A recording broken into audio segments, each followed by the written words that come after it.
What's going on, y'all? Thank you for tuning into this podcast. There's a lot of good value in there, a lot of cool stories, a lot of funny things, a lot of lessons to learn from. And this is not the full podcast. It's only an hour 30 on here. The rest is on Spotify. If you are looking to listen to the full thing, tune in on Spotify from now. But you could watch an hour and 30 video here, and the rest is on Spotify. Thank you all for tuning in. Enjoy. Take the headphones off, like huh? whiskey almost. Really? Yeah. Whiskey. Mm-hmm. He's getting Jeez, whiskey man. flavors out of there. Dude. Your palate's starting to. That's whiskey dipped or something, dude. Whiskey Really? dip. Wow. Well, let me give a quick intro out here. Let me get that. I need this for an intro.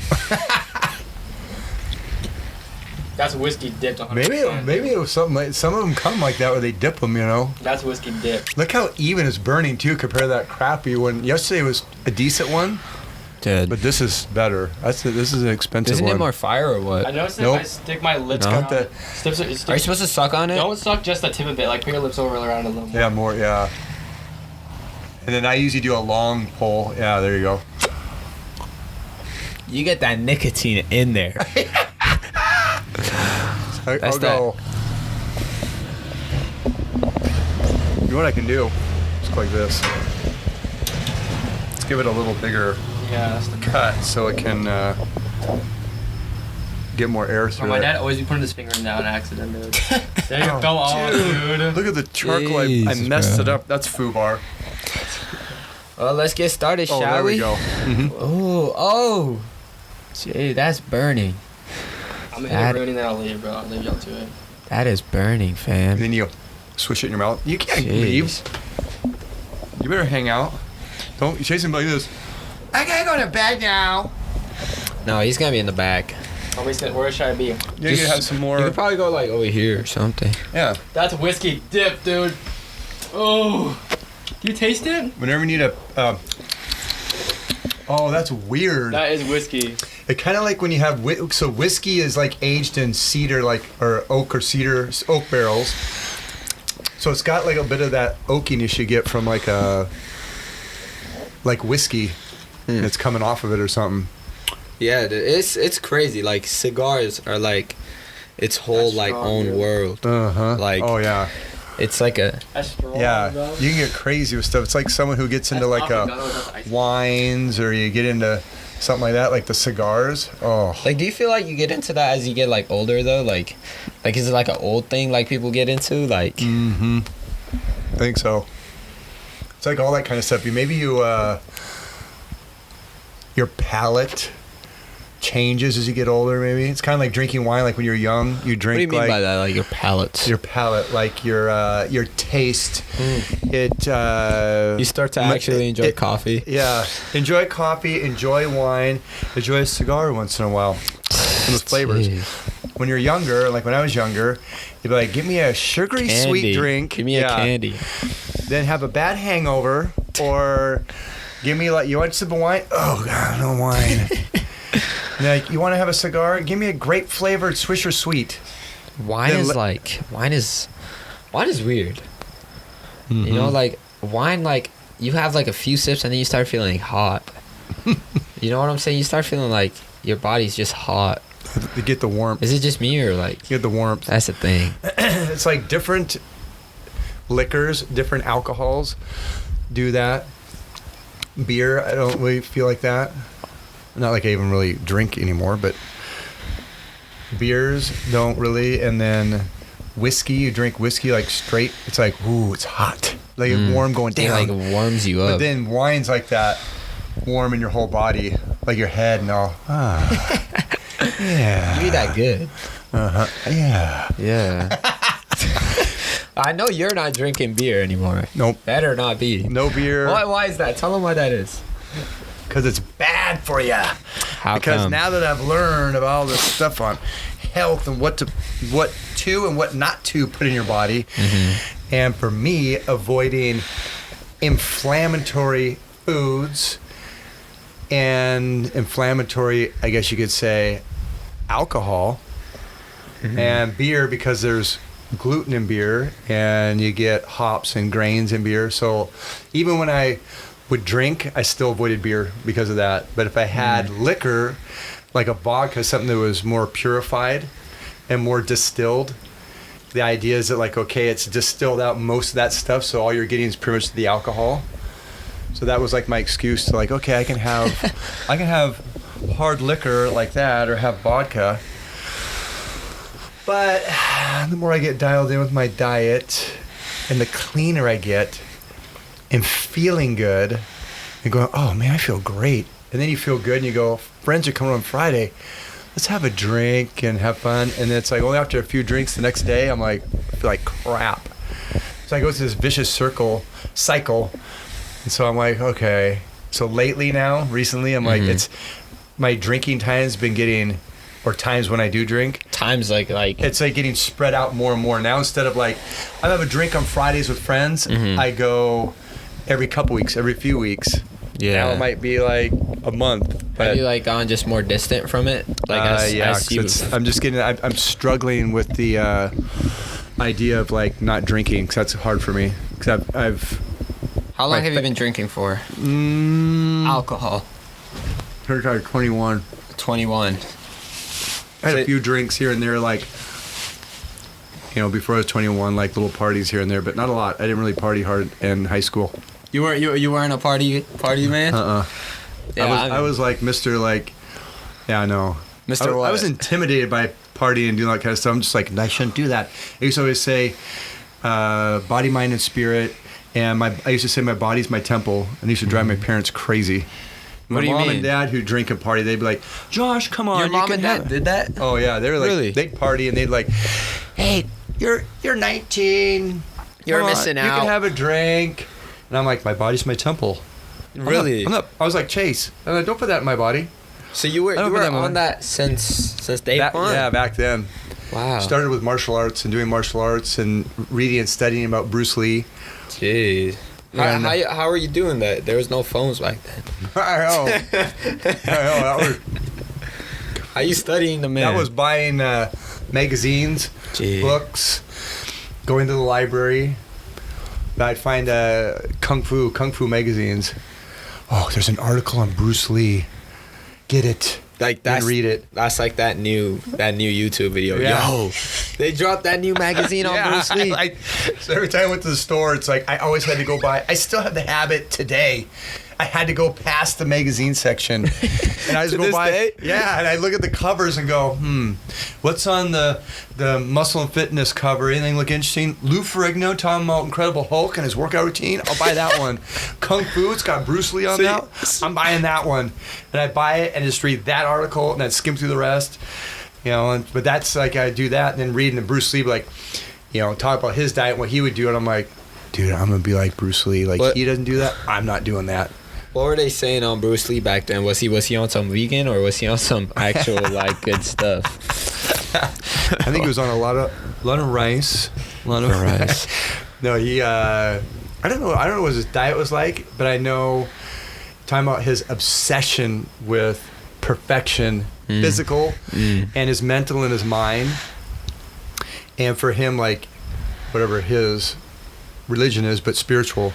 What is his religion? I don't know. Does he have a religion? Is he like Buddhist or something? Yeah, I think, and I'm not sure. If I had to guess, I would think, but I'm not sure. Yeah. But I remember reading, like, so when he got injured and injured his back, and he was tied up, like, basically in a contraption in a hospital for a while, and then at home, where he basically couldn't do anything. He was just stuck in this thing. So all he did is just started writing and studying and reading. Wow.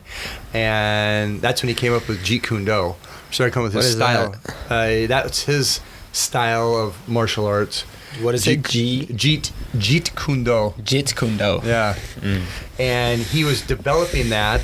And then after he died, then his good friend Dan Inosanto took it over and then developed it more, and now it became like, it's like a legit like style you can go join and train in. It's like literally like Christianity. Like It says Bruce Lee was atheist. He was atheist? Like he believed that God was inside. Wow. Really? Wow. Yeah. I mean that matches him. I'd And say. he was really like philosophical and all his words of wisdom. But I remember reading like with him with alcohol and things like that. I don't put this in my body. Don't do that. And he would always make fun of people in Hollywood and friends, like, you know, what they're doing, and don't do this, don't do that. But I remember reading that with cannabis, he experimented with cannabis, but he would, like, from what I remember, he'd like eat it, and then he eat it. Yeah, and he Like what? Like the like the weed? yeah, I know how you eat it. He like ingest You it. eat weed. I've tried it before. He was chewing on it for a long time. That probably tastes a lot like. Put it in some soup. Put it in would that work? Like does like that stuff work when you put it in like normal foods? Jeez. Yeah, you bake it into food.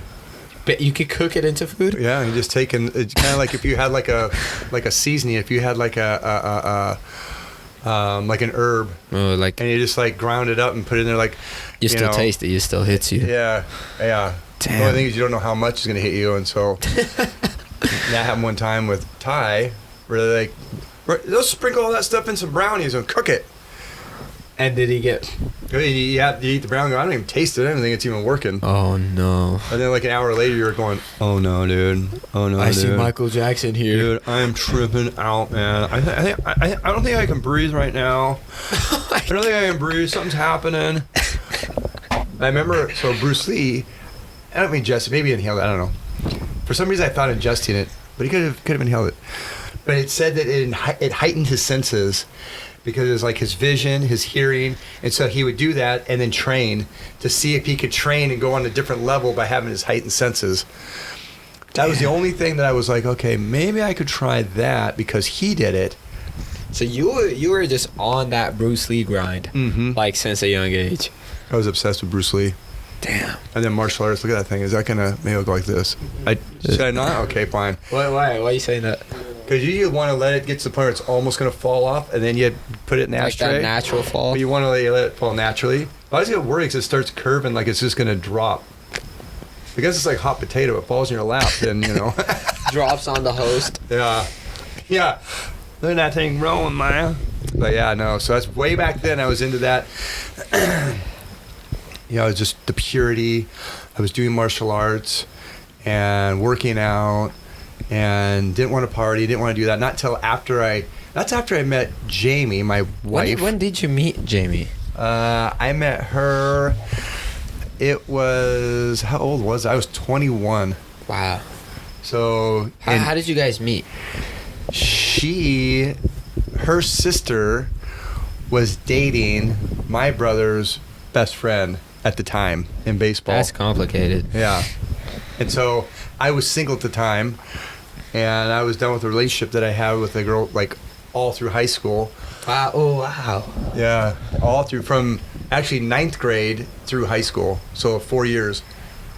So you were in a 4-year relationship when you were in high school, freshman, sophomore, junior, senior year, and then... Get the dizziness is going to kick in, huh?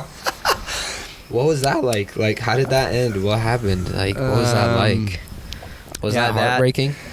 Yeah, that was a year. So then even a year after school. So it was like 5 years of dating on and off. On and off. Yeah. So we'd break up, like, oh, you know, you make me mad, whatever. And you break up a little bit, then get back together. Oh, we're back again. And then break up, back. But it'd be on and off. And then out of high school. And once we got out of high school, it was like she actually wanted to party more and get out and get crazy. And you were with that. I was Bruce Lee. Body's my temple. Body. So is that like Bruce Lee saying or what? Body's my temple, or is that like a Josh Gam original? I feel like it's like a Josh Cam original, but Bruce Lee might have said it. But I used to always say that my body's my temple. I used to drive people crazy. If you ask Jamie, she's like, "Oh gosh," he'd say, "Body's my temple." I mean, it kind of is nuts. Like your body is your temple. Like. Maybe it's in the Bible it says that. I don't know. But I was just like, dude, body's my temple. I'm like, I got to take care of this thing. I got to be good to this thing.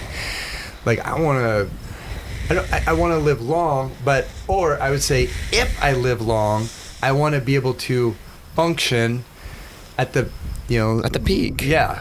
I want to be able to do as much as possible at whatever age I'm at. I don't want to be like limited and be stuck in a chair somewhere if I can help it, Listen to this. In Corinthians 6:19-20, he asks, "Or do you not know that your body is a temple of the Holy Spirit within you, whom you have from God. You are not your own, for you were bought with a price. So glorify God in your body. So that's where the originated from was in the Bible. Wow, so that was in the Bible. Wow. So that verse That goes way back. I mean, it's crazy like how they had that knowledge way back. Yeah. Like the more and the more like we like progress through like these days, it's like you realize how much smarter they were back then than now. Yeah. Like I feel like an average person back then was a lot smarter than an average person right now. I think so. Maybe back then you had to work harder at it to get educated, or if you wanted to learn something, you had to actually put in the work. You had to find it and study it and learn it and know it. Like here, it's just like, All right, because, one Google search. yeah, it's like it's right there. So I'm like, why do I need to memorize that? Why do you even need to know that? If I need to know something, I'll just Google it. Yeah, that's true. Like, It's like, why put it in here? I don't know. I'm just gonna get it when I need to get it. what? Like, which one you think is better? Like, or like, cause you've been.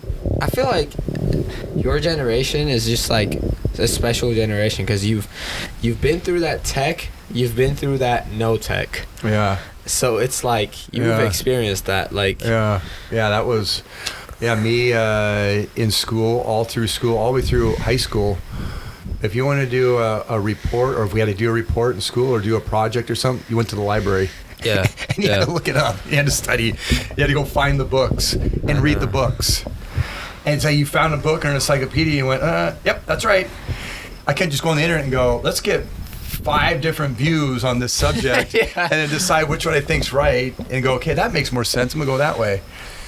Yeah, it's like pretty crazy to think, you know? There's a lot to say about that. Like, in one way, you're kind of restricted to whatever book you can find. Yeah.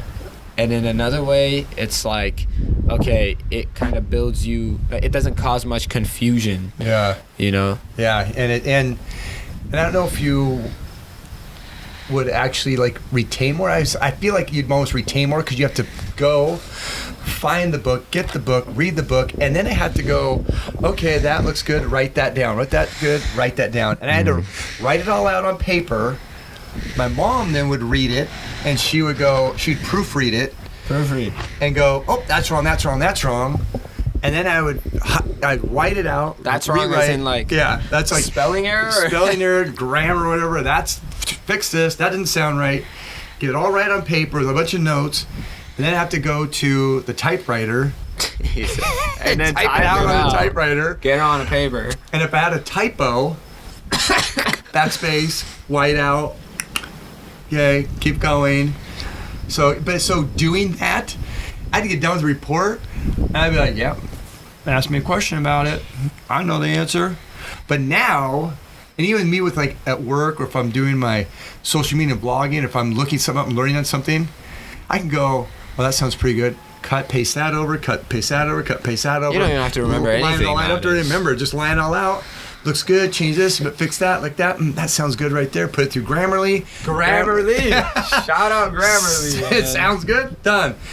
And then I can get like a few days later go, yeah, what was that again? Like, so yeah, it's just so different. Like, so maybe that's why all those dudes way back in the day, they were just so much more intelligent back then and smart. They were like putting in the hard work. I mean, wisdom. Maybe I got to go back to that. Shoot. Wisdom meant something back then. Like, Yeah. you know what's crazy is that, like, old people here I feel like in the Western world, old people aren't as respected as they should be, and they're not as valued as they are in other parts of the world. Yeah. Because, okay, in other parts of the world, at least where I'm from, if somebody's old, you want to talk to that person. Like, you're not just like, oh, look at that old fart, we should just avoid him. Mm-hmm. It's not like that. You want to talk to that old person because, like, you know that old person has wisdom. You know that old person has something to give you. Yeah. But here, I feel like people don't respect the elderly like that. I agree. Let's say you want to respect your elders, respect your mother and father, Bible. Bible. And when I was in karate, we were taught that. And anybody that was older, or if they were a belt or a rank higher than you, You respect them. you respect them because it's like, hey, they put in that extra work. They're ahead of you. Give them that respect. they're there, you know, for information and knowledge. You just always learn to like respect those that were above and above you. So then you just apply it to life. But yeah, I know it's like that's when I was doing sales calls, going to people's houses, customers' houses. I'd get like an elderly gentleman and an older guy. Oh, it was so much fun. He'd sit and they just tell stories and talk and just like, wow, I could ask questions and like the knowledge, like, oh. So Where did that go now? Where is that at nowadays? Like now, I feel like people just be avoiding old people. Now people just, I know, it's like, oh, people are gross. It's like, get away, they stink. I don't want to talk to that guy. He's got bad breath. You got that coffee breath. Yeah. It's like, annoying. It's like, I know, I would just want to laugh at them. They like old people they like that are old, that are like, what's her name? Betty. Oh. Who are you thinking about? Huh? Who? Oh, the actress. Anyway, it's like you see these old people and they're goofy and funny and they do stupid things. I like that old person. Big old dummy. A big old dummy. He's funny. I like that crazy guy. Then you get the guy that's like, you know, wants to sit and like, let's sit down and let's talk a little bit. Let me give you some information, give me some knowledge. I'd sit with old people. I remember this guy I had in Bellevue, old guy, and he'd just sit there and ponder. He just loved to sit and go, do you know about this? Do you know about that? How about this? And I'm like, then you feel like, oh, geez, I'm getting lectured. But he'd leave and go, he's right. He'd sit there. And he looked at me and he was talking about money. And he's like, do you have any money in your pocket? Who was this guy? Like, how'd you know him? He was a customer. He's A customer? I had to give him an estimate on a new roof. On a roof? And you'd go there to do a lot of people would go there to give them an estimate. And you talk about everything but the roof. It's And like they then just wanted people to talk to, I think. That's crazy because one of my coaches for soccer, I met him this year actually. He was saying that he's a big time sales guy. He sells I'm pretty sure in tech he does sales. He was like, I never sell to people. They just buy from me. Yeah. I just talk to people. Yeah, they just buy from me. Yep, and that's the way to do it. That's what I did. Is you talk, people connect, they like you, they trust you, and it's all about trust. If you can build trust, you got the deal. If they don't trust you, and I don't like you, and I don't know about that guy. That guy's a little shady. That guy's a little weird. It smells bad. Yeah, smells bad. It's like, and you could go in and be like, I've had people say, like, that guy that was here, you know, I don't really like him. His price was cheaper than yours, but I'm going with you because I trust you and I like you. And I've done that with people where I've bought from them because I'm like, I just like that guy. He just sits better. I want to give him my business. I feel if there's a problem, he'll answer the phone. He'll come out. He'll be there. Like there's just that you know, comfort in that. So yeah. Yeah, they say like people buy you, not your product. Mm-hmm. They don't buy the product. They're buying you. Go. I mean, That one wrapped the nostril. Sorry, but anyway, I was gonna tell you it's this old guy. Yeah, Because I'm a rabbit trail all over the place right now. This old guy though, he was like, "You got any money in your pocket?" I'm like, I'm like, it's like $5 or something. What do you think that's worth? I'm like, oh, it's $5. And he's like, nope. It's worth the paper it's written on. That ain't worth $5. You got a $100 bill? That ain't worth $100. That's worth the paper it's written. That's only worth the paper it's written on. He's like, you need to buy silver and gold. Wow. Could you get a silver coin? That coin's silver 50 is that cents. silver. Yeah. And so I remember him telling that he had a drawer on the side by his couch, a little end table. Slid it open and he had coins, silver coins and gold coins in there. And I'm like, that's crazy. Then you leave and you sit and you think about that stuff and you're like, wow, so interesting. I'm like, this guy's like, I just talked to a pirate or something. He's got coins in the side of his drawer. This is nuts. But I'm like, but it's kind of true what he's saying. But what am I going to do? Walk around with a bunch of silver coins and gold coins in my pocket, walking around? How you gonna sell with that? Yeah. I mean, yeah, I bet that guy's living it up right now though with the inflation. Yeah, that's So that guy's living it He's up. like right Ray, now. like when Chase and I went to Texas, Ray, my old co-worker, and moved down there. He's got his safe in the bedroom and took us back there and he's like, are you ready? Are you ready for the next pandemic? I'm You like, see that? yeah. I'm like, he's like, you ready for the next pandemic? I'm like, what do you mean? And he takes me back to the safe and he opens it up and he had what, like 15 or maybe more. It was $15,000 or $20,000 in $100 bills, gold coins, all this stuff in there. I'm like, dude. He's like, I'm ready. I'm ready. It's like the zombie apocalypse. That's when they get an arm injury and they wrap it. They call it apocalypse, but apocalypse is when Apocalypse. yeah. Zombie apocalypse. Mm-hmm. But nah, it's with money nowadays. Isn't that crazy? Yeah.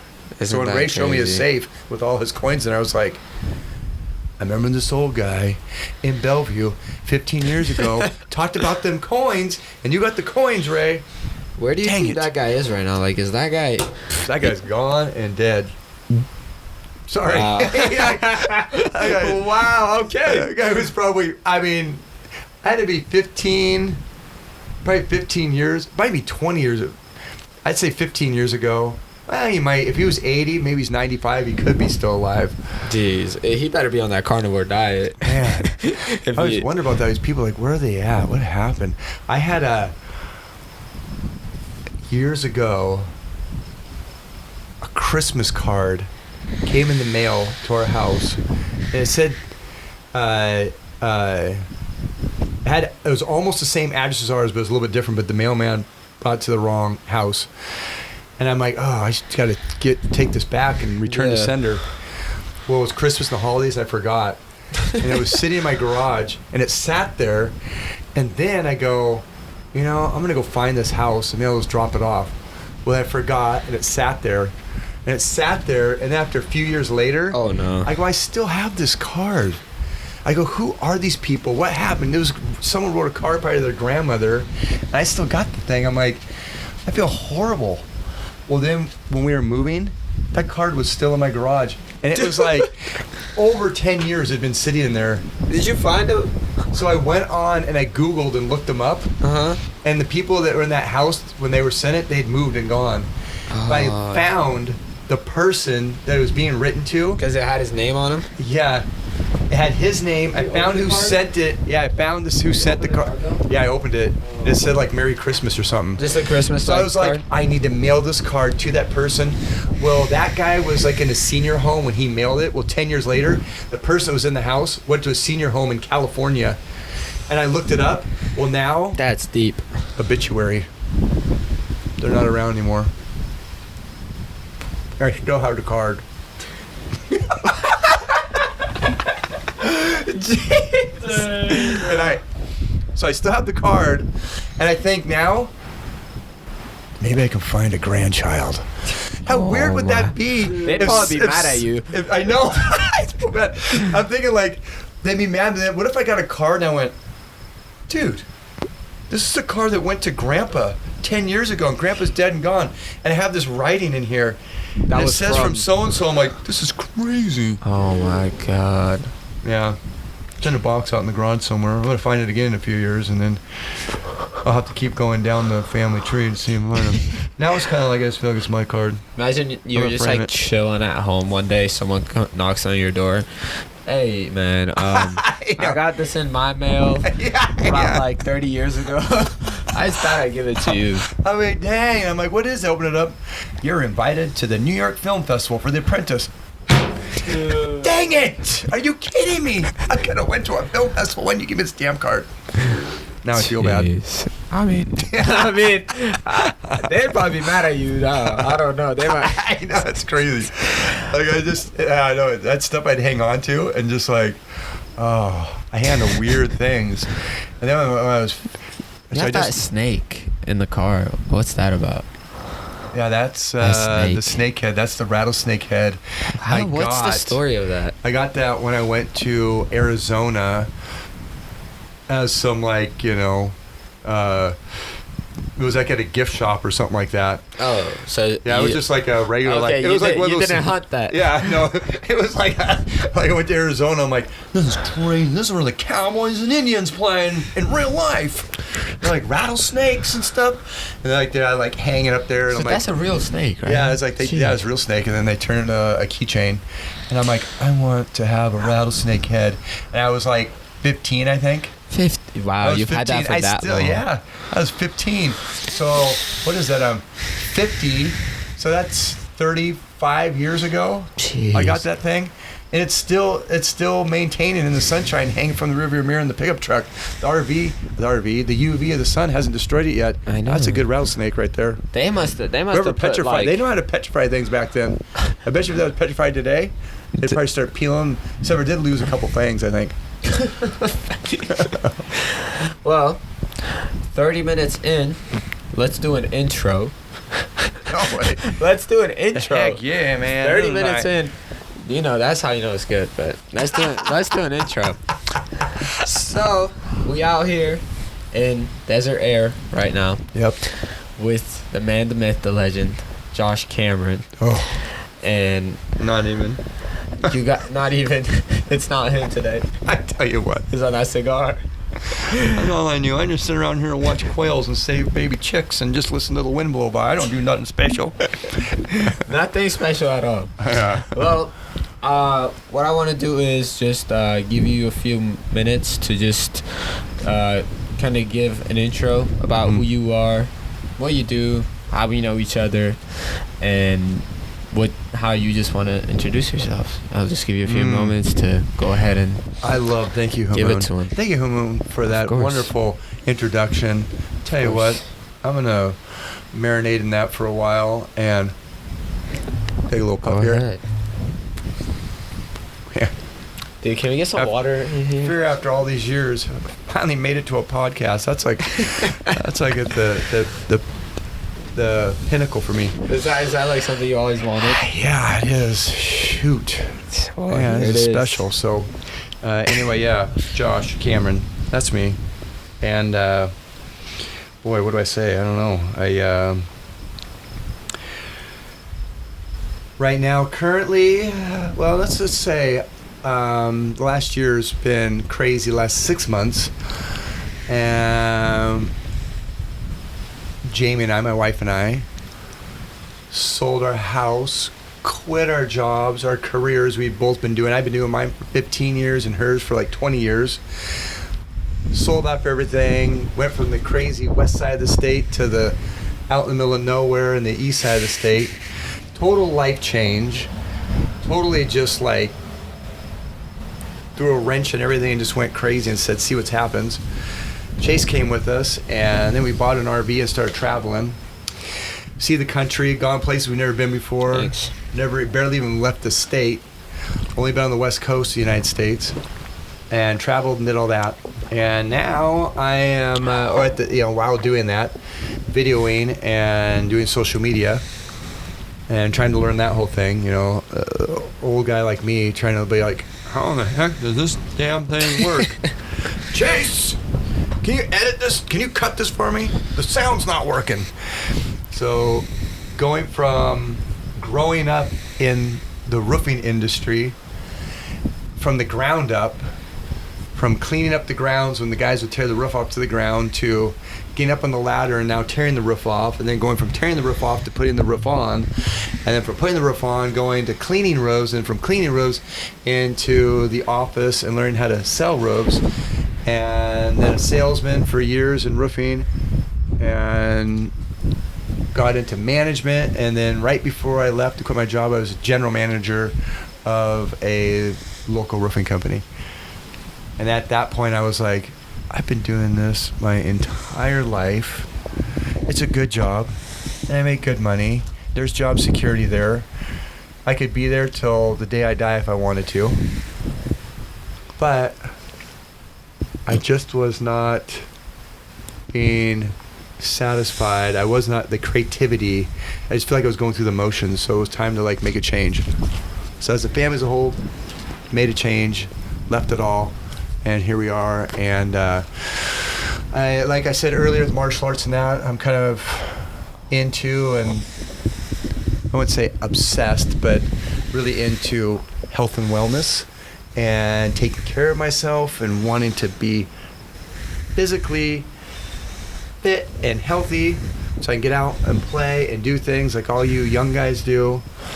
And started with lifting weights and working out when I was in 6th grade, because my dad was he was really big into lifting weights and came from the old school bodybuilders like the Schwarzenegger and the Lou Frignos and the Frank Columbos and all them. So he showed me and my friends how to work out. Got into working out in 6th grade and had a little weightlifting, little exercising program. You can tell, look how big I am. But Very fit. had our workout programs. They got into martial arts and did that for years and years and years. And so, yeah, I've always been into health, wellness, and that, and even now, and then getting into cold plunging and cold exposure and diet and anti-inflammatory diet. So I'm really into trying new things, experimenting with new things, and always trying to like take it to the next level in the sense level of, you know, what makes me feel good. And if I take this out of my diet, I feel pretty good. Maybe if I take the next thing, I'll take this out and keep experimenting to get to the point where like, wow, I feel really good doing that. So I call it kind of like biohacking and experimenting, and just to get what works just right for me. But yeah, so you know, I don't know, it's kind of like a random kind of smorgasbord of a bunch of information there for you, but Yeah, I feel like, I mean, it's a big, like, just like a big switch, a big swing. Yeah. You know, so like take us to the beginnings. Like, where were you born? I came from a precious warm place into this world. And a slap on my ass, and I took that first breath, and I pissed on the doctor, and I said, here I am. That's what I'm talking. That's the vibes we need. That's the I'm vibes like, we need. watch out! Here I come. No one's gonna know who I am, but I'm gonna feel special. I'm gonna make it out I one feel day. like I can do something around here.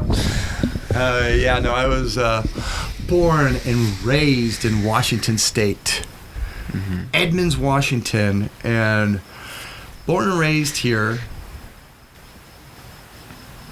My childhood home, when I was 8 years old, that my parents bought, I lived in until I was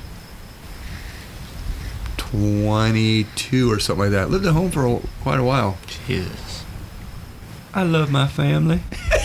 and then I moved out, got an apartment, met Jamie, got engaged, and we lived in our apartment for about a year. And then I bought that house from my parents, moved back home basically. The Thrasher's Corner. Yep. And I was in that house for 22 years. Jamie and I did, raising our family there. So I didn't go very far. I was in that house at 8 years old, had an apartment 15 minutes away, moved back to the house and been there, and then sold. And here, this is my second home at 50 years old. Now just 2.5 hours away. I mean, how many people can say that? Yeah, it's How crazy. many people can say? Yeah, I it's think pretty it's crazy. still going. Yeah. Yeah, it's pretty crazy. It's like, so I didn't go far, but yeah, born and raised in, Just if you can connect this. Born and raised. born and raised, live in Bothell, Washington, and I was a weird kid. What do you mean? Weird kid meaning like I was just, I say eccentric. I'm artistic, so I use the right side of, well, I'm left-handed, use the right side of my brain. So that's, yeah, you think about that, like, wow, that's weird. I'm creative, artistic, left-handed, right side of my brain, and living Is that a thing? Like, left-handed people are more artistic? typically, I think statistically they are.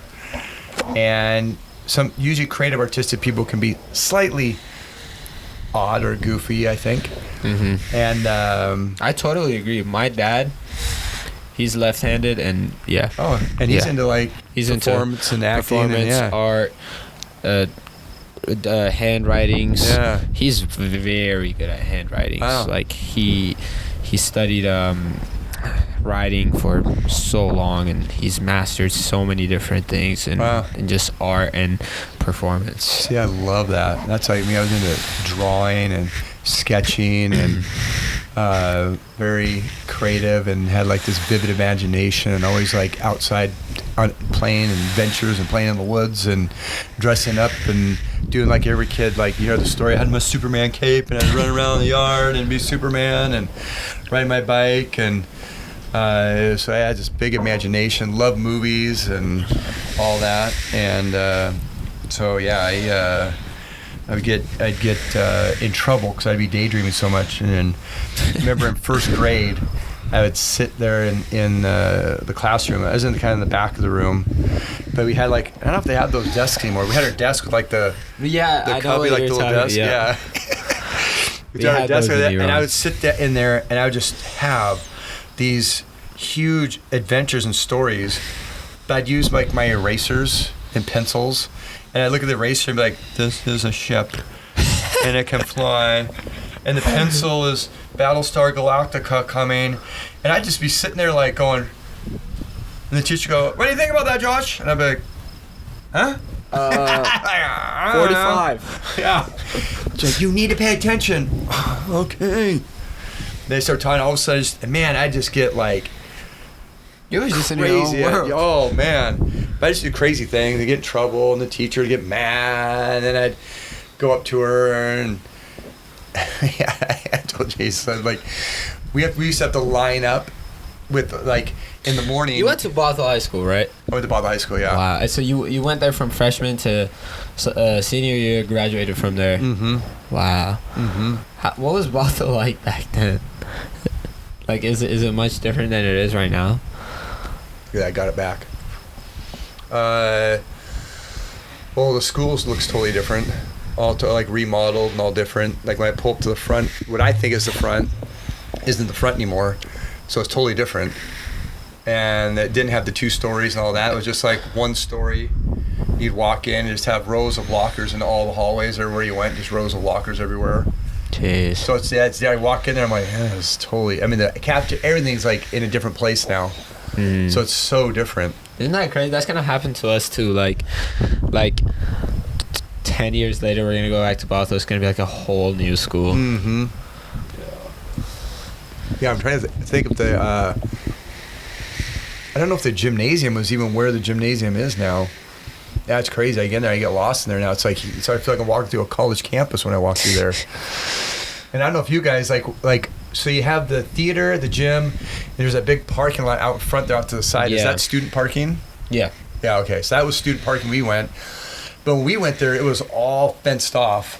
Really? Yeah, it was all fenced off, and they had like a 1 entrance you come in and out. And so there's certain times if they're like, can't leave campus today, they could close the gate. You know, you couldn't get out. Yeah. But yeah, that 1 in and 1 out. What kind of this is interesting. What kind of like gates was it? Like, was it just like a fence? It was like a chain or? link fence. There's like a chain link fence around there. You like pull in to park. Uh-huh. Like when I go in there now, I'm like, yeah, it's weird. Like I pull in, like I remember like you'd go in there and park, and that was like, that's the student parking section. Maybe you guys have those now, like a little student parking tag that would hang Yeah, to the rearview mirror. that's and you have a to have thing that still. to get in. Yeah, we go out there during lunch and go hang out in the car and hang out in the parking lot. Can you guys hang out in the parking lot during lunch? Yeah. Yeah, we'd sit out there and hang out in our car, and Stacy, my buddy, would go down to 7-Eleven. I was with him, and steal a bag of chew. And then go back and sit in the back of my tailgate of my truck and let's try chewing.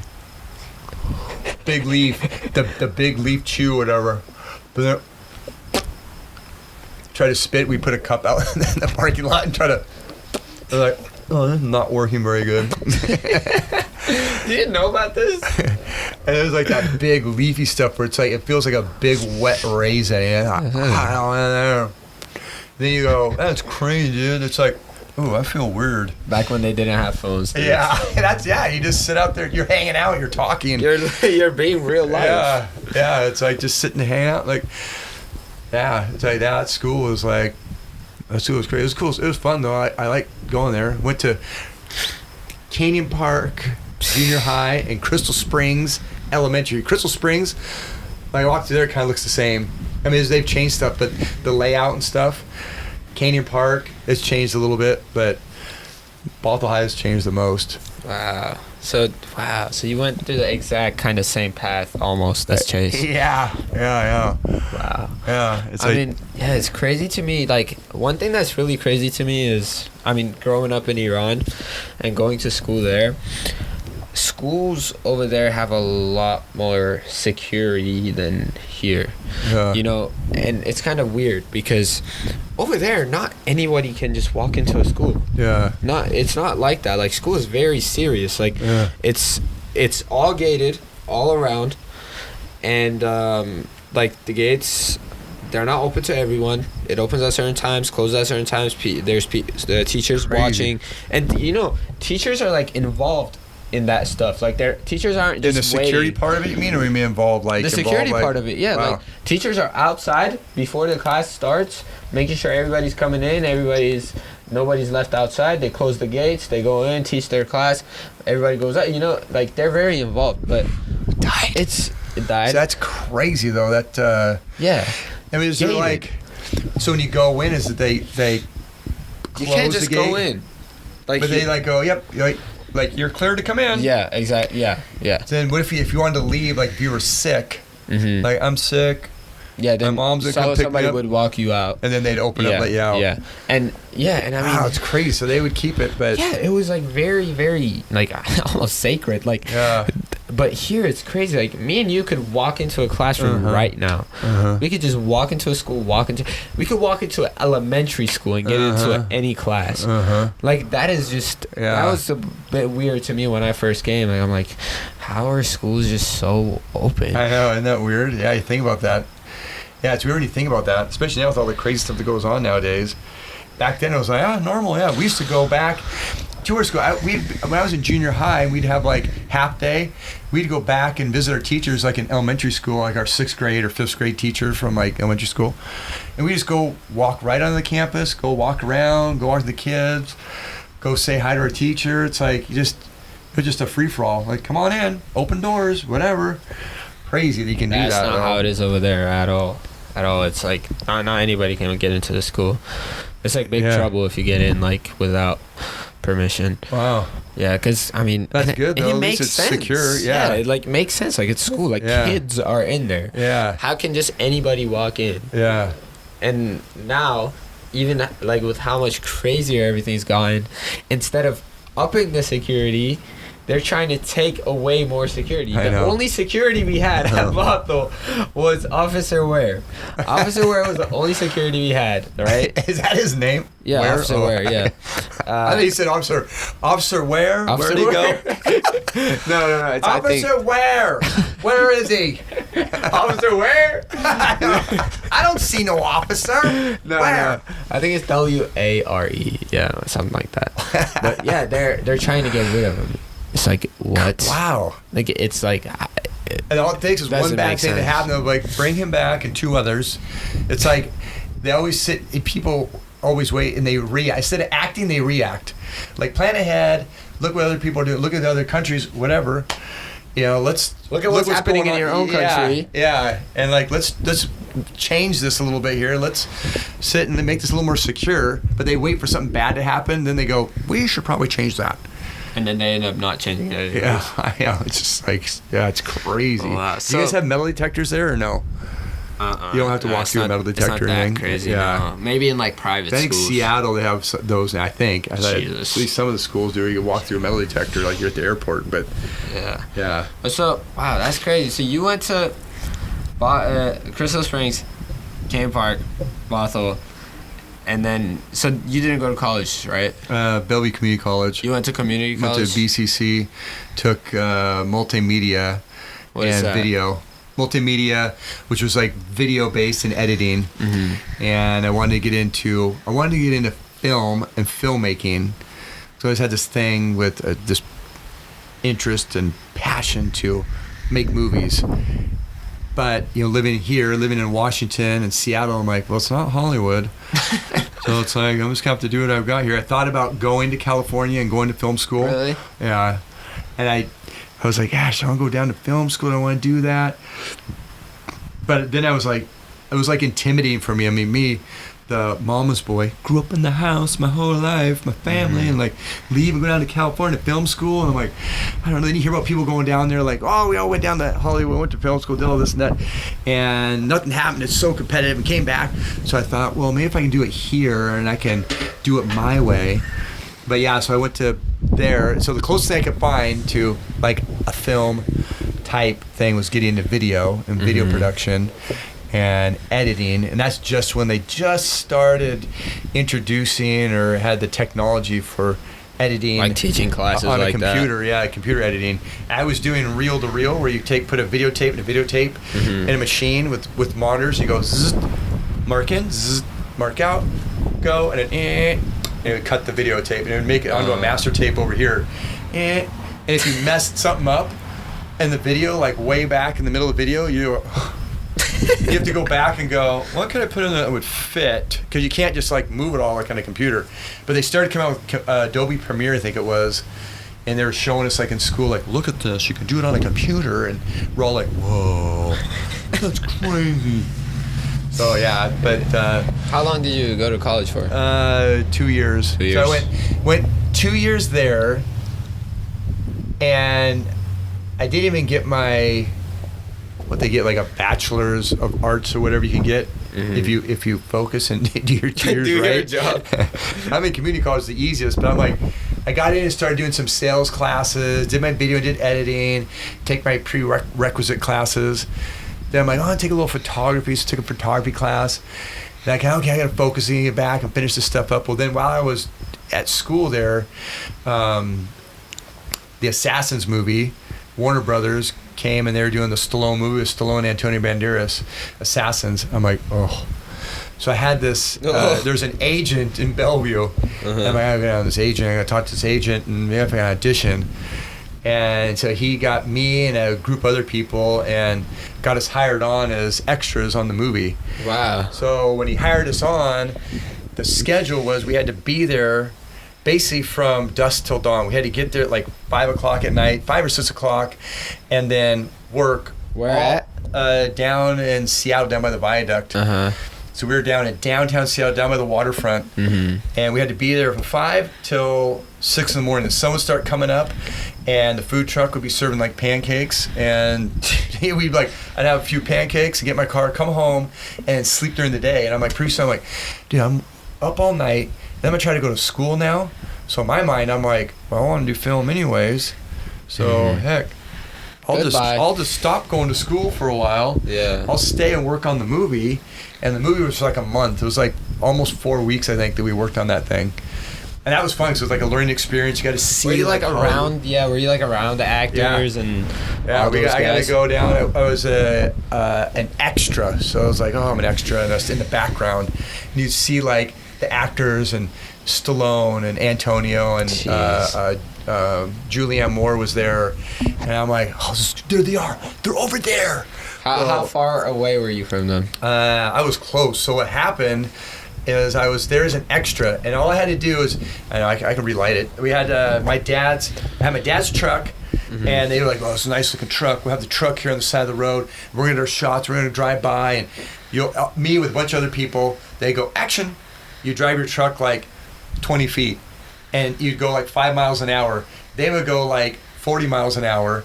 But then when they edit, it makes it look like they're going 100 miles an hour and we're going, fast. So everything's slowed down. 20 feet. All right, cut. Roll everybody back. Reverse. Back 20 feet. Park. Wait for literally, it would be like 30, 45 minutes for the next to get everything ready for the next shot. Okay, we're ready. Roll tape. Go. Roll film. Action. Cut, roll back, and I literally was dying. I could, you're in the middle of the night, in a truck, it's dark out, I'm trying to stay awake. I'm in there like so scared, I'm gonna fall asleep, they go, action! And then I'm like, guys, truck's not going, what's happening? So I was doing that for, I don't know how, maybe a week, and then they needed some extra guys to work with the stunt crew. And I was just like, they go, hey, let's put some extras over here, and they had us like line up. So we need some people to help us out in the stunt crew. We need some extra stand-ins with the stunt crew. And I'm literally just like, standing there just like, oh, please pick me, please pick me. And they're like, that guy's pretty tall. How tall are you? And I'm like, I'm 6 foot. All right, let's get him. And I'm like, oh, they picked me, dude. Oh my God. So once that happened, I was like, oh. This is my time. Yeah, all of a sudden I'm like, I'm on stunt crew. I'm going to hang out with the stunt guys. And they needed someone to stand in for the second director on the movie.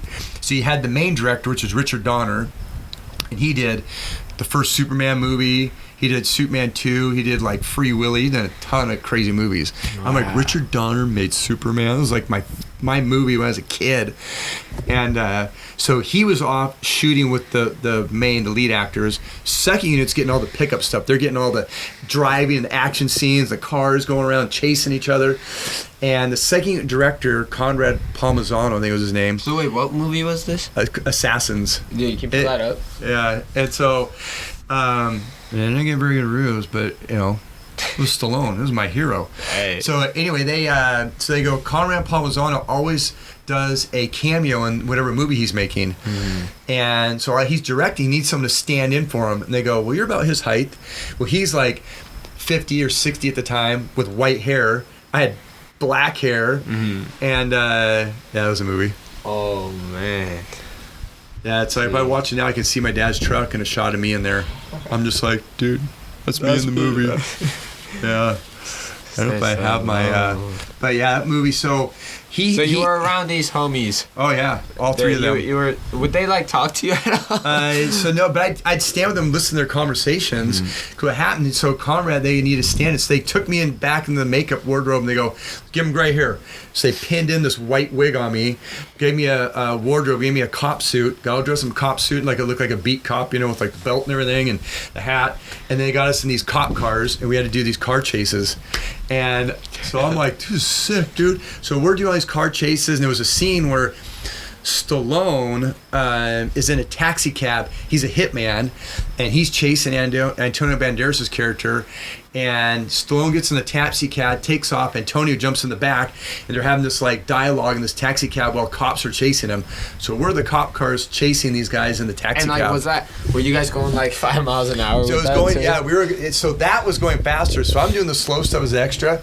Then when that happened, I got to be with the head stunt driver. Oh, he actually did he drove like the Batmobile and Batman Forever with Val Kilmer, and he did all, and they would sit and tell stories. He was like, that damn Batmobile that had to drive that thing was a piece of junk, man. You could barely turn the thing. The thing barely moved. And I'm sitting there just going, this is crazy, these stories, man. So we're in the cop car chasing, and we had like scenes where under the viaduct, there were all these dirt hills, and they bringing like dirt and bringing stuff in, so you'd be bouncing over stuff. Well, there was a scene where we're cruising along, and this car would back out, we would skid, and we'd swerve around, and then the taxi cab gets away. Were you doing that crazy drive, or you? Oh yeah, so he's driving, I'm in the passenger seat, and they go, action, and he's like, I'm like, oh shit, I'm like, hang on. Dog barking. I'm like, hang on, but I'm trying to like, I gotta look cool, man. I'm the cameras are rolling. I don't want to look like I'm scared. I'm like, oh shit, hang on. So we're going along, and this car backed up, and we just nailed it. We ran in the back of this car with boom, and I'm like, that wasn't meant to be, right? It wasn't meant to be. He was supposed to swerve around it, but the guy that I'm riding, I think he was Rick Seaman was his name. Anyway. And pull up Rick Seaman, bro. If you can find him, Rick Seaman, stunt driver. How are you about to spell that? The other guy that was in it, Joey Chitwood, and Joey Chitwood would come up, and Joey Chitwood was the stand-in for Stallone's character, and he was a little short, tubby guy, and they put a Stallone wig on him. So it's this guy. It's Rick Seaman. You can find him, and he has his own stunt driving school now. Oh, really? Yeah. Crazy. Yeah, and I rode there he is right there. Which one? I remember him looking at right there, and there he is there, yeah. Wait, was this the stunt guy? That's the guy, yeah, that's the main driver. crashed the car. Rick Seaman, yeah, and he was just like, he'd be in there, he'd be like, come on, kid, let's go. And his cop suit would be kind of like half unbuttoned. Look, he didn't care. His belt would be loose, shirt kind of coming out, you get in there. It's just a payday for him. And it's just car would swerve around, like he wants to jump and go crazy, and he's just like, I drive the Batmobile, and I'm driving a damn cop car. And he's boom, and I'm like, ooh. I look at him, and he's like, yeah, that's all right. Rental car. That's why I got insurance on it. So they go get rental cars from rental companies and put them in as stand-in cars, and use those to place. And then if something happened, if they hit like that, they have the rental insurance on it. Like, it's fine. He's like, oh well, back up, keep going. So we got to do that. I'm like, dude, that was crazy. And then we got to pull in this scene where we pulled into a parking lot. and Chase Stallone's character in there, and he gets out and runs off amongst all the other. So he takes his taxi cab, and he goes to a taxi lot with a bunch of other taxi cabs, and dives in there to like camouflage himself, and he gets out and runs off. And the cop cars come into this parking lot, and we go to try to infiltrate and find him, but he gets away. But anyway, the scene was crazy. We pull in, we all jump out of our cars, we pull our guns. They brought in helicopters with big lights, and the helicopters are flying over us, and I'm just like loving every bit of it. So we get down, they cut. I'm standing up the side on the sidewalk. That was what you like. Is that what it was? You would like always imagine? That's I like one because I like the process of filmmaking. Like being in front of the camera and that when I was younger is like that's exciting to me. Like, be in front of the camera and be able to act, but also to see how films were made. I used to love. I mean, that's his whole own world. Yeah, that's it's like for me, it was like that's the fun part. Watch it get made, the cameras, all the stuff, and cut and go and action. But I was off the side on a sidewalk when we got done with that scene, and these guys come up. They were like, there's crowds of people around watching the whole thing being shot. And the guy walks up. I think it might have been a homeless guy or something. He's like, man, you in that movie? And I'm like, oh, I'm just in stunts. I recognize you, man. I've seen you. You're from Hollywood, aren't you? I'm like, oh yeah. I mean, not really, but yeah. So I got to be. When I got to the stunts, so then you're around more of the actors. So then what they do is, it was weird. They film all these action scenes, cars going and chasing. Stallone's supposed to be driving the taxi cab. Well, none of it's Stallone. None of it's Antonio Banderas. And then they go, okay, next week we're bringing Stallone in, Antonio, and everybody in, and they're going to get the close-ups. So they bring in the taxi cab. And I've told Chase this story 100 times, but they bring the taxi cab and they park it in the middle of the street, get all the cop cars set up, and they basically like, someone gets in the car and gets this little, all right, cut. They open the door, guy gets out, and Stallone pulls up in a big, huge, like, Cadillac, like, SUV. He gets out with, like, his entourage. He's got a big fur coat on, smoking a cigar, and he's got his cell phone, and he's like, yeah, you know what I'm talking about. He's smoking cigar. And they go, okay, get him in the car, get in the car. Stallone. I know, yeah. Yeah, and he's just like, that's cool, Rocky.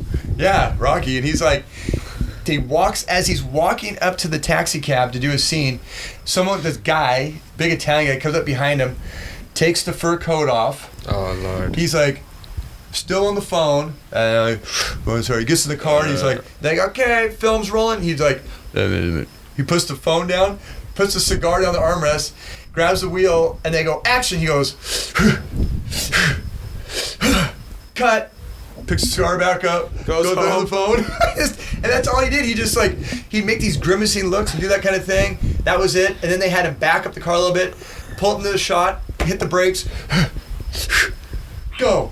And then he gets in the car and he leaves. I'm like, was he hitting those in like one? Oh yeah, it was like. They did a few. They'd go, okay, cut. Yeah, good, great. And we had walkie-talkies, so we could sit and listen to the director talking to the car. Oh my god. And he'd be like, all right, that was great, Sloan. Can we get one more of those? Let's do one. Yeah, let's do one. All right. Well, we had this. You know, they'd say like, oh, something came back, like, or we get a glare or whatever. One more. Do it again, yeah.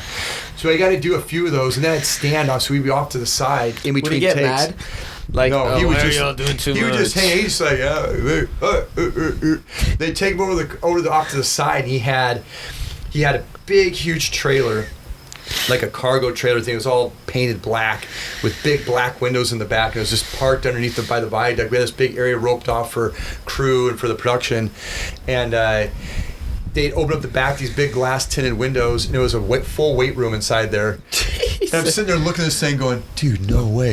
And he'd be out there talking. He'd have like, you know, these girls would walk up and, weights, work out here. And yeah, I never seen him use the weights, but he had his weights in there. And then off the side of that, he had a huge netted off area with a driving range thing in there where you could hit balls.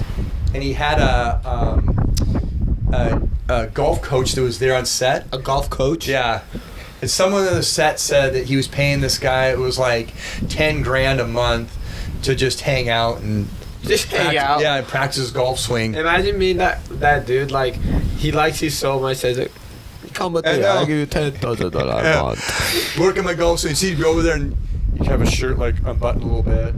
You'd sit there and take a few cuts and then that. You go While back over like here. the stunt crews Yeah. like It's crashing cars and yeah. like sweating their balls off. And he'd stand there and some person there do like hair and makeup. And this lady with, or this guy, had his brush. And slowly be sitting there talking to a bunch of other guys and telling stories about movie stories. They walk up and brush his hair. He'd be talking, brush his hair, and they walk away. But he had just got done doing Cliffhanger. So he's telling a bunch of stories on Cliffhanger, and yeah, I was climbing the mountain, I was like one-handed, and I did this, and he's like, oh, now I'm just sitting there listening to this going, this crazy's talking about Cliffhanger. And I was so close, like he was like for me to chase, like just like 5-6 feet away, I could smell his cologne, and it was strong. Jeez. And he'd walk by, and I'm like,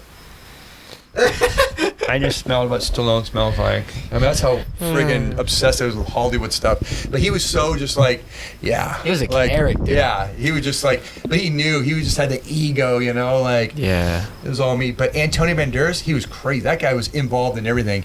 He would hang out with all of us. He was just right there. He was just like, he would do his take, and he had this scene where he had to jump out of the cab, and he'd roll underneath this little trailer, like a cargo trailer thing, like a utility trailer, roll under it, and then run off. And the stunt guy would do it, then Antonio would jump in and do the close-ups. He'd get out of the car, and he'd jump down, go underneath it, get up, and he'd like, he'd come back around. I'm over here, and the camera, the monitor's here.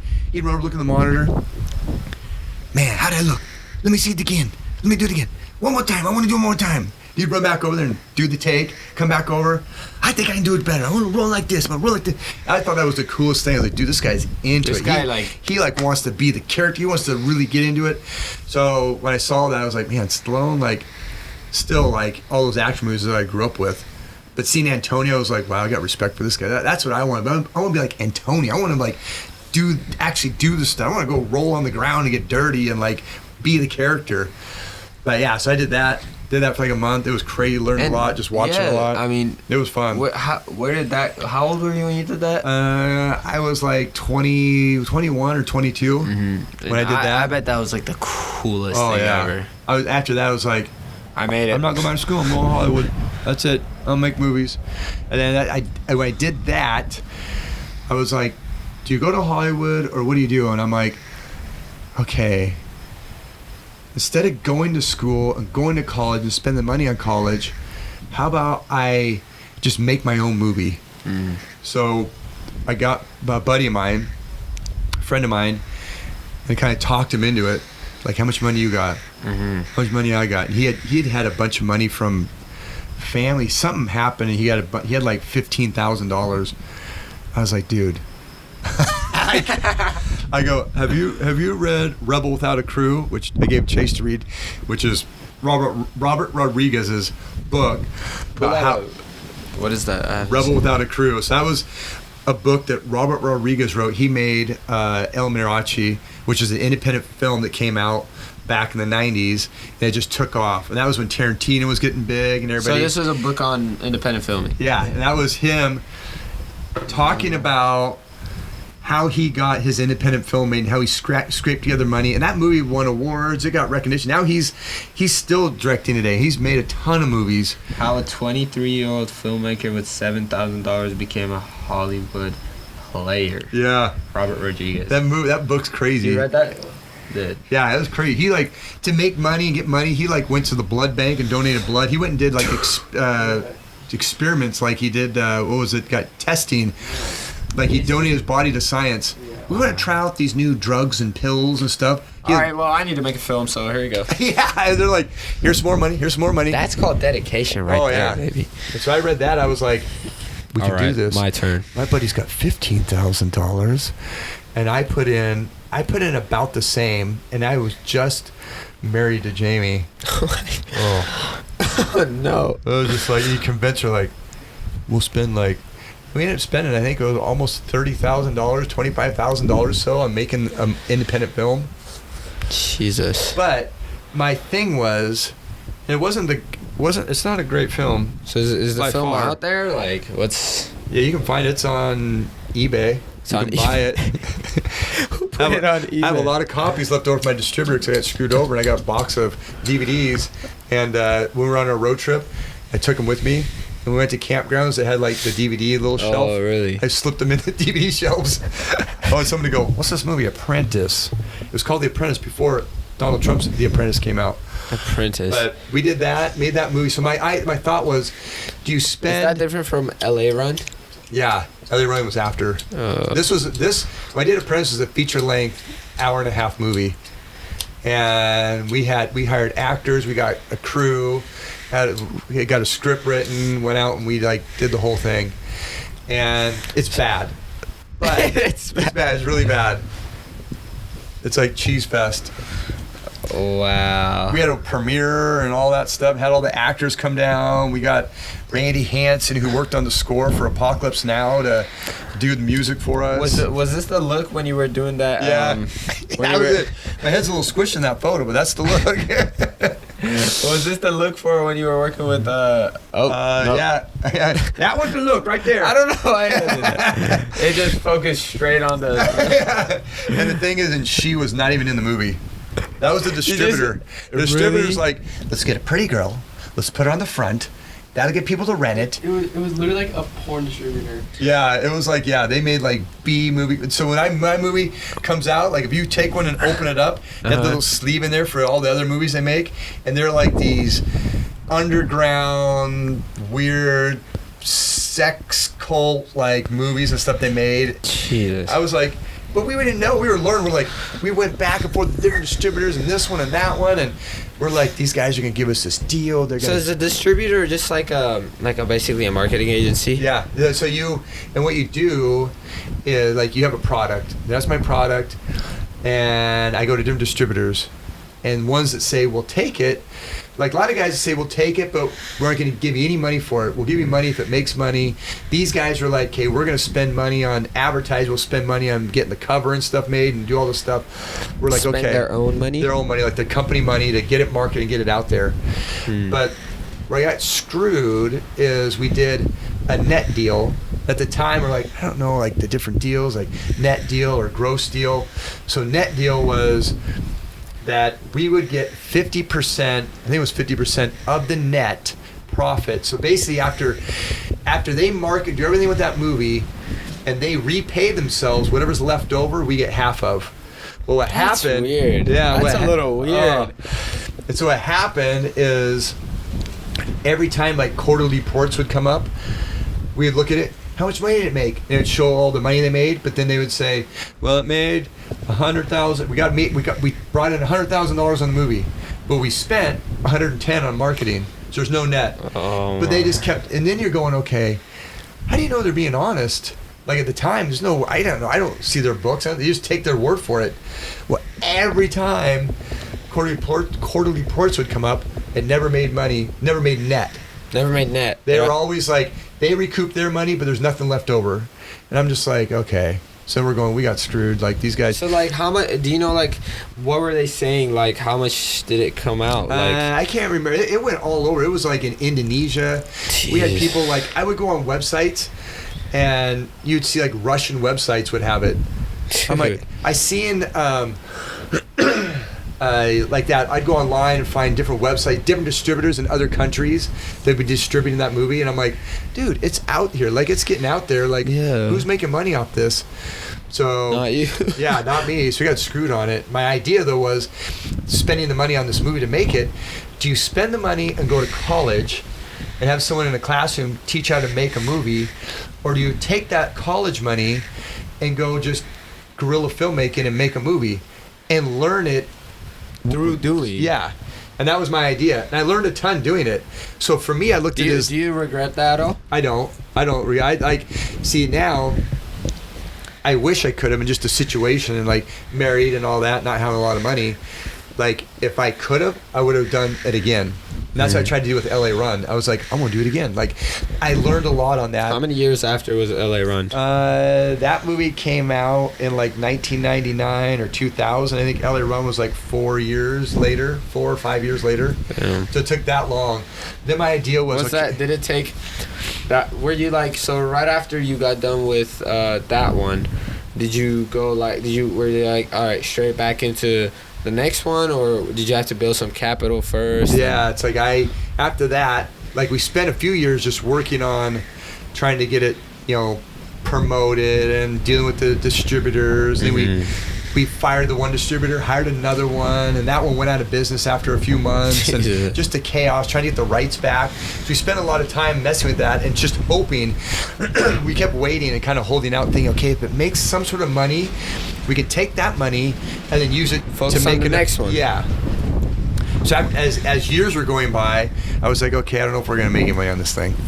So let's start writing a script, come up with an idea, and instead of us putting a bunch of money into it, let's try to get people attached Investors, to it. So we're trying to get like actors attached, crew, people that were known in the industry attached. Get them attached. Then you go to an investor and say, I got this actor attached, I got that actor attached, this person wants to be in it. Will you finance it now? And then they go, wow, these guys are going to be in it? Okay, well, maybe we'll finance it. So that's what I did. And it took a few years, probably 2 years, just doing that. During this time, were you like working on the side to like support that? Yeah, that's what I was selling roofs. So my thing was, I'm just going to stay in the roofing industry. I know it. It's easy. It was my dad's company. North Creek Roofing. Bought my parents' house, and then I went and worked at the family business. This was my dad's company, and I went to North Creek Roofing later. So during this time, I was working with my dad, and then he ended up getting out of the business, and then that's when I went to North Creek. But so did you guys close that business? And that closed down. Yeah, he closed that during that time. Economy was getting nutty. That was like in 2004. And he was just struggling. It was like roofing was crazy, and so he was getting out of it. And I was like, well, I'll just go do still in roofing, but go work with someone else. And my whole thing was like, I'm gonna use roofing, kind of like actors do in Hollywood, to sustain me until I can get into filmmaking. A lot of actors go to Hollywood and they're bartenders or waiters. Those are easy jobs where you can make some money, but if you need to go to audition today, you can just go, hey, I can't be in today. I gotta go to audition. Was that the deal with North Creek Roofing? That was like with roofing. I was like, okay, it's my family company. When I made my movie, I told my dad I'm gonna take a month off work. He was like, all right. I took a month off work, went and filmed Apprentice, then came back. And then when I did LA Run, I was managing a small company with this other guy who I became friends with. And we were managing it. The owner was in Brazil all the time. He was in Brazil partying. He was never around. So I was just like, sweet, dude, he ain't around. I can make my own schedule. I can set up my leads to go sell on these days. The other days, I'll work on the movie. The movie, yeah. And that's what I did. And then we went and shot like a kind of a demo of to give you the feel of like what we want LA Run to be, and use that as like promotional material to hopefully get financing. But I talked to like a bunch of people. I had like Kevin Nash, who's in the WWE. Oh, Kevin Nash. And Kevin Nash, he was a big time wrestler. He was in the Punisher movie and played a bad guy on that.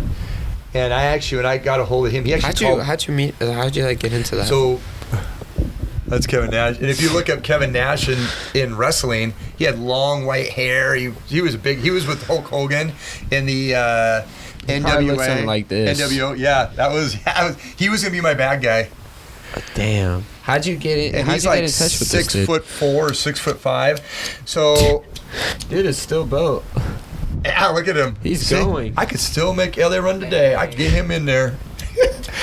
Yeah, what I did is you'd go, you had the internet, but you could find these, what was that book I used to get? It was called, there was the Hollywood Reporter, and the Hollywood Reporter had like these production books and stuff you could buy, and you could go through them. You could find like agents' numbers and contact information. Oh, right. And so I'd go online and look up like these actors and people like him, and I'd start doing this rabbit trail of like, who's their agent? Find who their agent is, find their phone number, call. Like when I called them, he actually called me back, and I talked to him on the phone. Oh. And it was crazy. I'm like, and then you gotta act all like, I gotta be like cool. all, yeah, Nothing's composed, crazy. like, yeah, Kevin, we're making a movie. It's great. If you want to do it, I got this other guy right here in the wings ready to do it. And he'd be like, really? Who else you got? And so I'm trying to get him to like, hey, you can agree to be in this movie? Yeah. I remember talking to him. I told his part. He was playing like if you've seen LA Run, the guy that drives the motorcycle. He's like the biker-looking guy. He's the hitman. And so I remember him. When I talked to him on the phone, he's like, well, how much of a Harley do I got to drive? Like, how much of the stunts do I got to do? Like I can drive a bike. I'm not great at it, but I can ride. And he's like, he was sold confessing. on it, huh? Yeah, he's just like, damn, if I could do this part, like, you need me to ride the bike like real well, and I'm like, dude, he's like, He's in. yeah, I'm like, he's like, almost like he's a little bit like intimidated by this part, talking to me about that. I'm like, don't worry, we got stunt people for that. We'll do it. And he's like, okay, good. So I got him. He was interested. And then So did it come together? so Like, did it happen? I got people attached. I got people there. I had Sammy Hagar, who was the lead singer of. Well, he had his own solo act, but he was lead singer of Van Halen in the 80s. Now he still performs now. He called me. We talked on the phone. He was going to play the boss man that hires the hitman, who would be Kevin Nash. I talked to him. He's the Red Rocker, and he was like... So wait, who was this guy again? Sammy Hagar was going to play the boss man. So the character in the movie is an old rocker who gets caught up in some rocker. Yeah. And he was going to be hiring the heavy, the knuckle breaker, to shake us down, and we owed him some money basically within the movie. And anyway, it was like a big. But he was going to be in. He was going to play like a Hugh Hefner type ex-rocker who gets caught in this music scene thing. We owe him money, but he was in, and I had an agent that I sent it to get this gal in the movie. And she was a stunt gal, and I wanted her to be an actress, but then to do her own stunts. Oh, wow. So he was this guy. It was interesting when I called this agency. The agent called me back. We were talking for a while, and so then he read the script, and he was like, "I really like your script. I like your script. I think we can do a lot with this." Did you write your own script? I wrote the story, and then I had hired had a friend of mine who helped me on Apprentice write the script, and we had like. So the story is different from the script. Yeah, so the story. So I write the story. It'd be like writing like a book. I wrote pages out of what I want the story to be, who the characters are, how it's going to play out, and so goes here. This happens. He tells this guy this. And then there's like the actual script. Yeah. And then you get the script, and the script is basically the dialogue for the movie and how it's all laid out, and all the dialogue that's going to take place with all the different actors, characters in the movie. That's a job and a half. Oh yeah, it was. We wrote out like a 90-page script. And I still got drawers of scripts sitting in there. But yeah, I met with investors, met with people, and I got this agent. I was like, dude, this agent's interested. It's going to happen. It's going to happen. This guy would like, hey man, and what happens, so when you call agencies and you call people, half the time you can't talk to nobody. Yeah. They have like the gatekeeper. Yep, and they just sit there on the phone, and you call them like, yes, what do you want? What's the form? I'll leave a message. Yeah, get back to you, and you never hear anything back. Well, I got a hold of this one guy. The gatekeeper left a message. Agent calls me back. I send the script. He calls me back again. We have this dialogue. We're going back and forth. I'm going, dude, this guy's in. He's like, I like the script. He said, I'm going to send this up to some people that have money. He goes, I know some people that handle an agency that work with Oprah Winfrey, and they got money.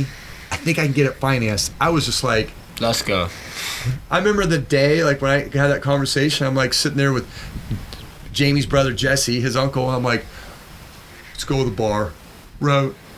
I'm having a beer Let's tonight. celebrate. Yeah, I'm like, Have some this estrogen is tonight. happening. You had that feeling of like, yeah, I'm just roofing things done. Yeah. Done everything. We're gonna make a movie.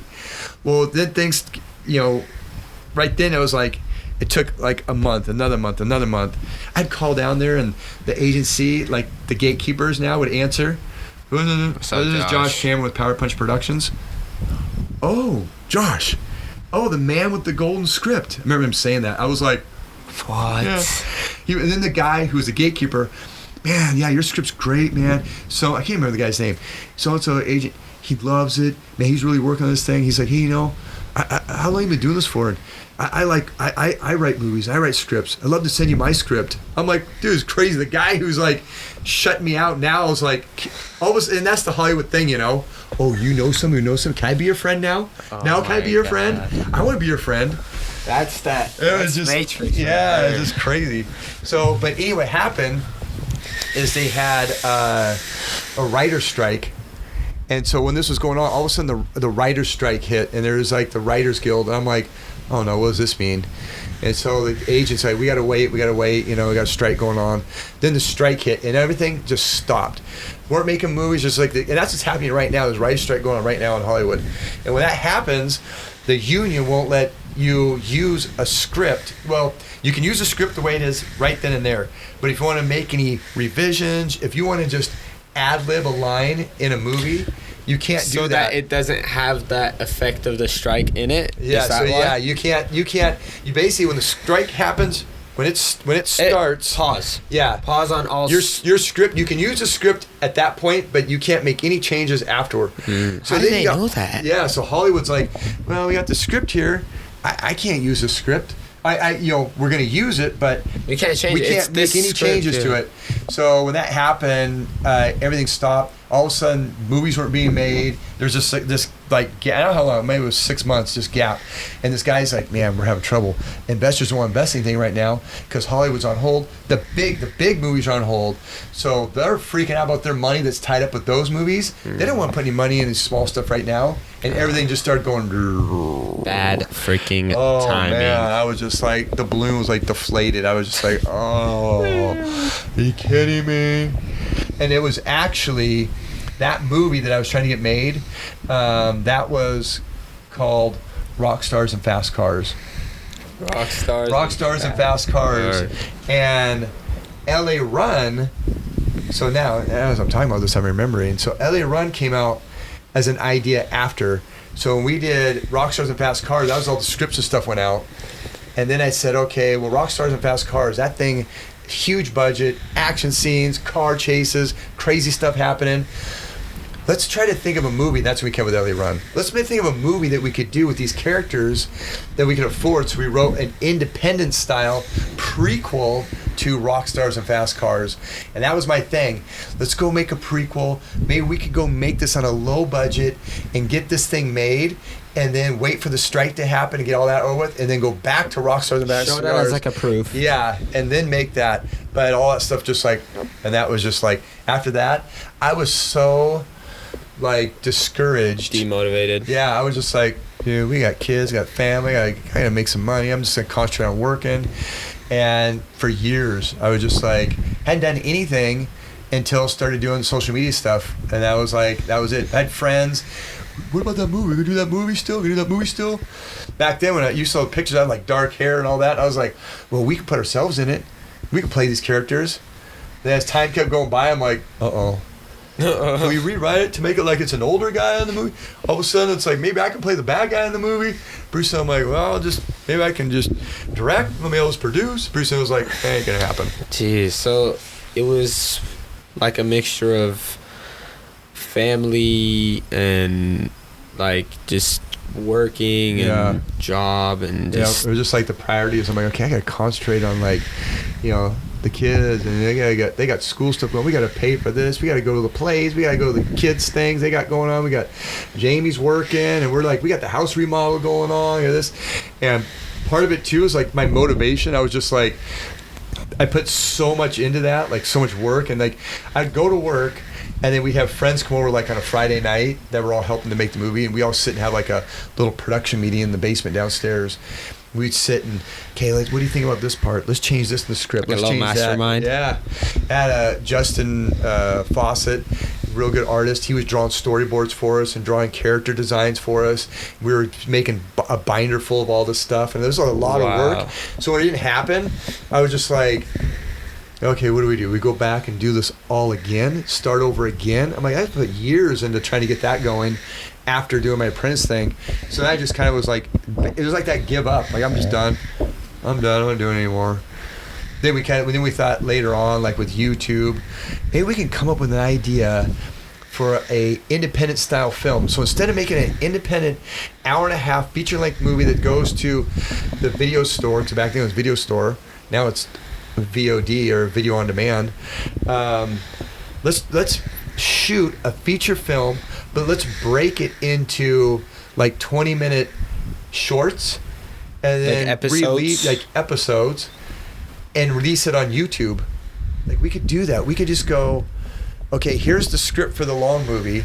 let's take 20 pages, shoot it, put it on YouTube, and then Leave him on a cliffhanger. yeah, go back, shoot the next episode, and then do it in episodes like that, in chunks, and then by the time you're done, you can then release all those episodes combined together as Put a it as feature one. length. It'd be like, now watch it all The whole combined movie. as a feature length movie.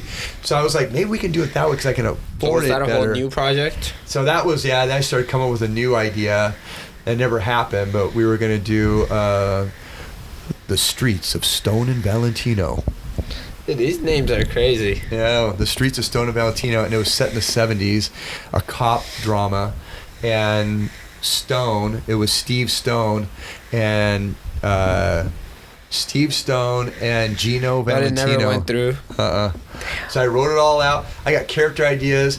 Steve Stone, Gino Valentino, and they're like detectives in the Stone. 70s. And it was gonna be seven. That was like talking about Beastie Boys and the Sabotage video. I wanted to be like that, like this kind of like goofy but serious. So how old are you at that point? That when I did that was. I remember meeting with Jimmy. We had meetings on it. So that was, man, that was probably like 12 years ago, 15 years ago maybe, because we had, no, maybe 10 years ago. So this dude was around. That was like 10 years ago. Little baby Chase. Yeah, so you were, yeah, he was around, because I remember going. If you want to catch the rest of this podcast, tune into Spotify, search up Hamustagram Podcast, and fast forward to this moment to catch the rest of this podcast.